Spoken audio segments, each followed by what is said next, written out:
Hi నేను Satish. Captaincy ఇంకా రెండు వారాలు ఉంది కనుక 12-13 వారాలకు మాత్రమే కెప్టెన్ అయ్యే అవకాశం ఉంది. ఇంకా కాని వాళ్ళు ఇద్దరు ఉన్నారు, బర్నీ అండ్ రీతు. కానీ సుమన్ శెట్టి ప్రభంజనం అంట. మళ్ళీ కెప్టెన్సీ టాస్క్లో సుమన్ శెట్టి ప్రభంజనం ఒకటి మాదిరిగా అతడు గతంలో కెప్టెన్ అయిన టాస్క్ ఒకటి ఉంది చూసారా. ఆ టాస్క్లో ఎట్లాగైతే ఒక శవపేటకి ఇచ్చి అందులో వెళ్ళి పడుకోవాలి, బయట ఒక పెట్టి ఇచ్చి అట్లా దాన్ని కీ ఓపెన్ చేయాలి, కోడ్ చేయాలి, డీ కోడ్ చేయాలి, గౌరవ్ అతను ఆడారు కదా. భలే ఇంట్రెస్టింగ్ అనిపించి అతని కాలం కలిసి వచ్చి టాస్క్లో కెప్టెన్ అయ్యాడు కదా. గౌరవ్ అతడు ఆడితే గౌరవ్ నాకు వద్దు అనుకుంటే ఈయన మొండుబట్టి పడితే బలవంతంగా అతడితో ఆడించాలని గౌరవ్ కూడా కమ్యూనికేట్ చేసుకో, మోటివేట్ చేసుకో, ఇట్లా వాళ్ళ పేరుని సెట్ చేసి అంతా చేస్తారు. ఫైనల్గా వాళ్ళిద్దరు అయిన తర్వాత నిఖిల్ కూడా వచ్చి ఛాలెంజ్ చేయాల్సి వస్తే గౌరవ్తోనే చేస్తాను తప్ప సుమన్ శెట్టితో వద్దనడంతో అప్పుడు కెప్టెన్ అయ్యాడు కదా. అట్లాగే ఇప్పుడు కూడా కెప్టెన్సీ టాస్క్లో ఇతడి ప్రభంజనం కనిపించిందంట. అసలు ఎట్లా అయ్యింది, టాస్క్లు ఏంటి, ఎవరు కెప్టెన్ అయ్యారు ఏంటి అనేది కూడా ఫుల్ క్లియర్గా డీటెయిల్గా ఈ వీడియోలో అనలైజ్ చేస్తా. మన అప్డేట్స్ అని తెలుసు కదా మీకు, పక్కా అక్యురేసీ అయితే ఉంటుంది, 100% పర్ఫెక్ట్ ఇన్ఫర్మేషన్ అయితే ఉంటుంది కనుక ఇలాంటి అప్డేట్స్ మీరు మాత్రమే చెబుతారు అనిపించేవాళ్ళు ఖచ్చితంగా ఒక కామెంట్ పెట్టండి. ఎవరు కెప్టెన్ అయితే బాగుంటుంది. ఇప్పటికే నేను ఒక వీడియోలో హింట్ ఇచ్చా, ఎపిసోడ్ వీడియోలో కావచ్చు, ఇప్పటికే ఒక హింట్ కూడా ఇచ్చా. ఎవరు అయ్యి ఉంటే బాగుంటుంది, ఎవరు అయ్యి ఉంటారో గెస్ కూడా మీకు కామెంట్ అయితే పెట్టండి. ఎలాంటి టాస్క్లు ఇచ్చారని కూడా చెప్పేస్తే. అట్లాగే ఇమాన్యుయల్కి సంబంధించి కూడా చెప్పే కదా, ఆయన గర్ల్ ఫ్రెండ్ లాస్ట్ మినిట్లో ఆవిడే వద్దామనుకున్న డ్రాప్ అయిపోయి వాళ్ళ అమ్మగారితో లెటర్ పంపిస్తుందని ఆ లెటర్ కూడా చదివి వినిపించాడు కదా. ఎంతమంది చూశారు, ప్రోమోలో కావచ్చు లేకపోతే ఎపిసోడ్లో లైవ్లో కావచ్చు. మొత్తానికి చాలా ఆఖరికి అయితే అయింది ఉంచారు. ముందు వచ్చి ఉంటే ఇంకా బాగుండేదేమో ఓటింగ్ పరంగా కీలకమైన టైంలో. సో ఇట్లాంటి అప్డేట్స్ అన్నీ ఫస్ట్ మన ఛానల్ నుంచే వస్తాయి కనుక న్యూస్ బౌల్ అండ్ జర్నలిస్ట్ అయితే సబ్స్క్రైబ్ చేసుకోండి, కామెంట్ పెట్టండి, లైక్ చేయడం అయితే మర్చిపోకండి. నిన్న ఎపిసోడ్లో గొడవల గురించి కూడా చెప్పే కదా, భరణి, దివ్య, ఇంకెవరు తనుజకి సంబంధించి ఆయింట్మెంట్ పోసేటప్పుడు ఇట్లాంటివన్నీ ఎక్స్క్లూజివ్ మనం చెప్పిన తర్వాతే సోషల్ మీడియాలో, ప్లాట్ఫామ్స్లో, ఇన్స్టాలో, యూట్యూబ్లో అందరూ పెట్టుకుంటూ ఉంటారు. కాకపోతే వాళ్ళని ఎంకరేజ్ చేయండి, వాళ్ళకి లైక్ చేయండి. వాళ్ళకంటే ముందు ఫస్ట్ మనం ఇస్తాం కనుక కొద్దిగా ఎక్కువ నాకైతే ప్రయారిటీ ఇవ్వండి, సరేనా. కెప్టెన్సీకి అయితే 2 టీములు బిగ్ బాస్ అయితే ఫామ్ చేసుకోమన్నాడంట. మరి ఫామ్ వాళ్ళకి వాళ్ళు ఏర్పాటు చేసుకుంటారా లేకపోతే బిగ్ బాస్ సెట్ చేస్తారు. కానీ మొత్తానికి ఇమాన్యుయల్, సంజన, దివ్య, భరణి, 2 మేలు 2 ఫీమేల్తో వీళ్ళ 4 ఒక టీము. రెండో టీం ఏంటంటే తనూజ, కళ్యాణ్, రీతు, డీమోన్, అట్లాగే సుమన్, 3 మేలు 2 ఫీమేల్ కంటెస్టెంట్స్తో ఇది ఒక టీము. 5 మెంబర్స్ అయితే ఉంటారు. అయితే ఈ 2 టీముల్లో కూడా ఒక టీంలో రీతు చౌదరి ఇంతవరకు కెప్టెన్ కాలేదు, ఇంకో టీంలో భరణి ఇంతవరకు కెప్టెన్ కాల. అలాగే ఈ ఫ్యామిలీ వీక్లో మా ఇద్దరికి కూడా ఇప్పుడు రీతు చౌదరి వాళ్ళ అమ్మగారు వచ్చేటప్పుడు కూడా పదే చెప్పారు, అమ్మ నువ్వు కెప్టెన్ అవ్వాలి, నీకు సపోర్ట్ బాగానే వస్తుంది, నువ్వు ఎఫర్ట్స్ బాగానే పెడతావు, కాకపోతే గేమ్ మీద ఫోకస్ పెట్టు, ప్లీజ్ నాన్న ఎందుకు చెబుతున్నా అర్థం చేసుకో, నువ్వు టాస్క్లు అయితే నేను కూడా నిజంగా ఎక్స్పెక్ట్ చేయాలి, అంత చక్కగా ఆడుతున్నావు, చాలా బాగా ఆడుతున్నావు, అంతా బాగానే ఉంది, కానీ ఫోకస్ గేమ్ మీద మాత్రమే పెట్టు, గేమ్ మీదనే ఆవిడ ఎంత చెప్పాలో అంత చెప్పింది, చెవిలో ఇల్లు కట్టుకోవడం అంటారు కదా అట్లా చెప్పింది. మరి ఆవిడ అర్థం చేసుకోవట్లేదు, కానీ ఆవిడ బాధ అయితే కనపడింది. ఆవిడ కూతురు ఎలాగైనా కెప్టెన్ అయితే బాగున్ను, అవ్వాలి అని ఆశ అయితే పడింది. అట్ ద సేమ్ టైం ఎందుకంటే ఉన్న 2 వీక్స్ కెప్టెన్సీ ఛాన్స్ ఉంది కనుక ఒక స్వీట్ మెమరీ ఉండిపోద్ది కదా, ఒక బూస్టప్ వస్తుంది కదా నెక్స్ట్ గేమ్లో ముందుకెళ్ళేదానికి.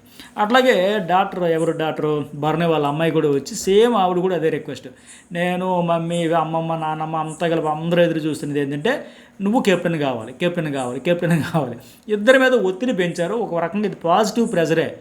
వాళ్ళ కోసమైనా మనం అవ్వాలని ఒక తాపత్రయం అయితే ఉంటుందో అందువల్ల వాళ్ళు వచ్చి వీళ్ళకి రిక్వెస్ట్ చేయడం వల్ల వీళ్ళు కూడా ఒకవేళ సపోర్టింగ్ టాస్క్లు ఇస్తే నాకు సపోర్ట్ చేయండి అని రీతు ఒకవైపు, భరణి ఒకవైపు అందరినీ రిక్వెస్ట్లు అయితే చేసుకున్నారంటే చాలా ప్రయత్నాలు అయితే చేశారు. ప్లీజ్ మా మమ్మీ వచ్చి అడిగింది, నా కోసం కాకపోయినా మమ్మీ కోసమైనా చేయండి. రీతు చౌదరి ఒకవైపు, మా అమ్మాయి వచ్చి అడిగింది ఆవిడ కోసమైనా చేయాలి, ఎన్నోసార్లు అయ్యాను, ఇద్దరు అవుతా ఉన్నారు. ఇద్దరు 100% ఫిజికల్ టాస్క్లో పెడతా ఉంటారు. సో ఇద్దరు కూడా ప్రయత్నాలు అయితే చేశారట. మరి బిగ్ బాస్ ఎలాంటి ట్విస్ట్ ఇచ్చాడు, నిజంగా సపోర్టింగ్ టాస్క్ ఇచ్చాడంటే ఇప్పుడు టైం కూడా ఎక్కువగా లేకపోవడంతో పెద్దగా ట్విస్టులు లేకుండా టఫ్ టాస్క్లు అయితే పెట్టలేదంటే కొద్దిగా సింపుల్ టాస్క్లే పెట్టాడంట. అది ఎట్లా అంటే ఇప్పుడు చెప్పే కదా ఒక టాస్క్ ఏమి, ఇటువైపు చూసుకుంటే డీమోను, కళ్యాణ్, రీతు కూడా స్ట్రాంగే, వీళ్ళ టీం ఇట్లా ఉంది. అటు చూసుకుంటే ఇమాన్యుయల్ ఒక్కడే ఆడేదానికి ఛాన్స్ ఉంది ఫిజికల్ టాస్క్లు ఆడితే.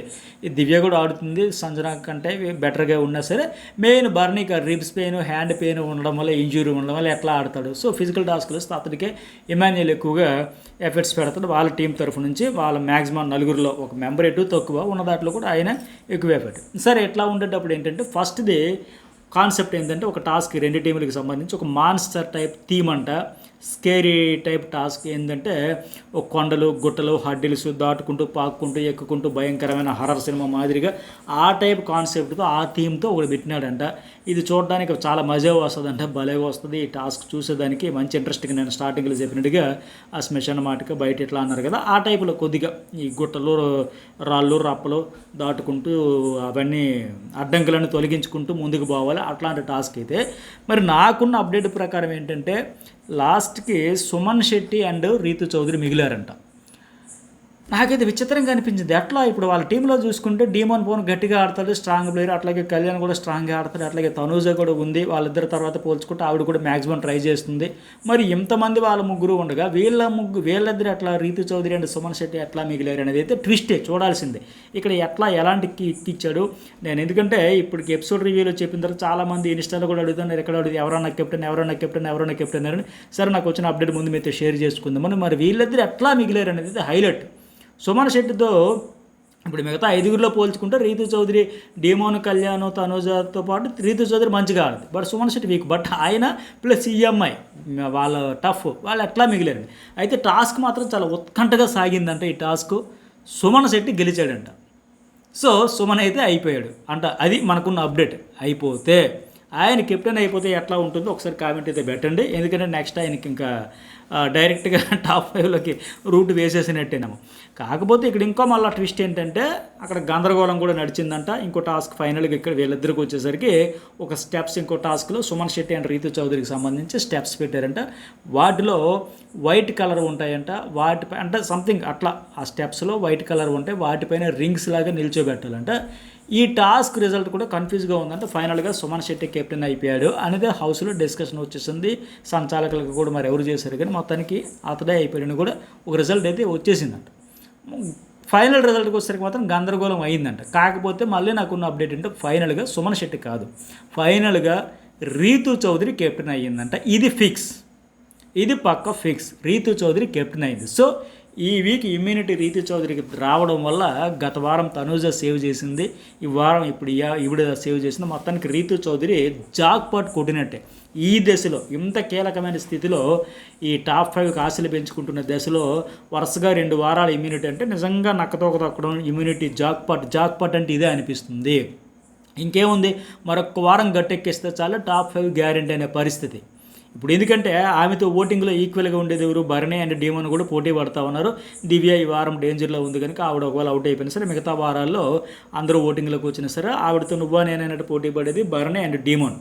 సో అలాంటి నేపథ్యంలో ఒక్క వారం కనుక ఆవిడ ఏదో ఒక రకంగా తప్పించుకుంటే నామినేషన్లోకి రాకుండా ఉండుంటే ఇటు సుమన్ శెట్టి ఓటింగ్ ఇటు మెరాకలే. అంతుపట్టని ర్యాకెట్ సైన్స్ అది. నాకు ఇన్ని సీజన్లు చూసాను, ఆయన ఆడుతున్న ఆటకు కానీ బయటపడుతున్న ఓటుకు కానీ సంబంధం ఉండదు. ఆ తర్వాత ఇంకేముంది, ఇది రీతు చౌదరి మెల్లగా మరొక వారం టికెట్ టు ఫైనల్ దాటుకుంటూ జంప్ కొట్టేసింది అంటే డైరెక్ట్గా టాప్ 5లో పడిపోయేలాగా ఉంది. సో మొత్తానికి ఇంకేముంది, చాలా ట్విస్ట్లు అయితే ఉండబోతున్నాయి. దీని ప్రకారం అనిపించింది. మొత్తానికి రీతు చౌదరి వాళ్ళ అమ్మగారు అంత బాధపడినందుకు ఆవిడ బాధని రీతు చౌదరి అర్థం చేసుకోకపోయినా దేవుడు అర్థం చేసుకున్నట్టుంది, కాలం కలిసి వచ్చినట్టుంది. మొత్తానికి ఆవిడైతే అయిపోయింది. ఆ రకంగా ఫైనల్లీ సుమన్ రీతులలో కెప్టెన్ అయితే అయిపోయారు. ఇంకొక వారం ఉంది కెప్టెన్సీ అవ్వడానికి ఒకే ఒక అవకాశం. అది ఇంకా అవ్వనిది ఎవరంటే మరి ఎవరు ఉన్నారు ఇంకా కెప్టెన్ కాంది, ఒక కామెంట్ పెట్టండి. మరి ఏం జరిగిద్దో చూద్దాం. ఇవి అప్డేట్స్. మరి మీకేమనిపించింది ఖచ్చితంగా ఒక కామెంట్ అయితే పెట్టండి. అట్లాగే journalist Satish and news Bol 2 channels కూడా సబ్స్క్రైబ్ చేసుకోండి. ఆ బెల్ అనే బటన్ ఇప్పటికే యాక్టివేట్ చేసుకోకపోతే ఆ బెల్ బటన్ బట్టి టచ్ చేస్తే వెంటనే నోటిఫికేషన్ వస్తాయి. అలాగే ఇన్స్టాగ్రామ్ అండ్ ఫేస్బుక్ అవి కూడా డిస్క్రిప్షన్లో వాటి లింక్స్ కూడా ఉంటాయి కనుక వాటిని కూడా ఫాలో కండి. అప్పటికప్పుడు అప్డేట్స్ అయితే మీతో షేర్ చేసుకుంటా. మరి మీకేమనిపించిందో ఓటింగ్లో కూడా ట్విస్ట్లు ఉండబోతున్నాయి, ఆ వీడియో కూడా మిస్ కాకండి.